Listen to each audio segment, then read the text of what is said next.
الحمد لله الذي قال في القرآن: وأعيدوا لهم ما استطعتم من قوة ومن رباط الخيل.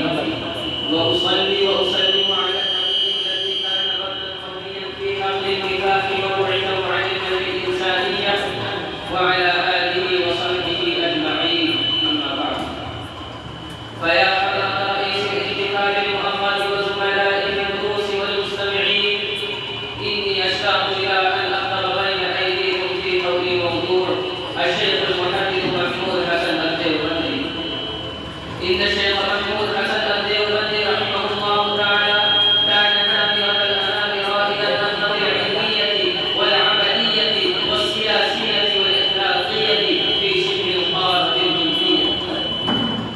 كان الشيخ رجلا مدافعا عن مسجد الإسلام ومجاهدا متحمسا روحيا كليلا، وفي مقدمة العلماء الغيار الذي عاشوا في القرن التاسع عشر وبداية القرن العشرين وجاهدوا لاستيراد مسجد الإسلام والمسلمين. تولد الشيخ المقلد شيخ الهند بمدينة باريلي سنة 68 و300 وألف من الهجرة. إن شيخ الهند قد تلقى العلوم الإنسانية ثم قرأ الحديث النبوي الشريف على الإمام الكبير الشيخ محمد قاسم النانوتي مؤسس دار العلوم بديوبند، ثم صار شيخ الحديث في دار العلوم بديوبند، ولم يزل يدرس فيها إلى 44 سنة.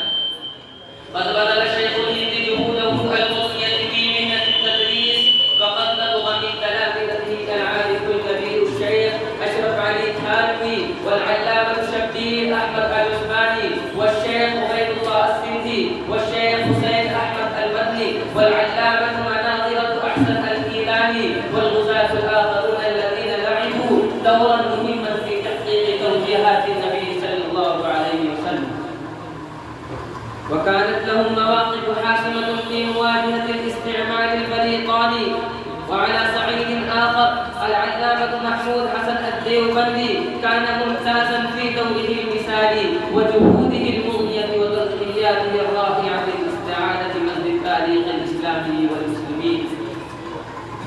فهذا هو الرجل العظيم والبطل المجاهد الذي كافح الاستعمار وذب عن كيان الإسلام في الهند، وقد فاقت عبقريته في هذا الحقل كافة أقرانه وأسراره. هذا هو الرجل الذي كان نموذج الجيل الأول الإسلامي، الصحابة الكرام الذين كانوا أشداء على الكفار رحماء بينهم، تراهم ركعا سجدا يبتغون فضلا من الله ورضوانا، سيماهم في وجوههم من أثر السجود. يا إخوان، كونوا مثل آبائكم وأجدادكم تدخلوا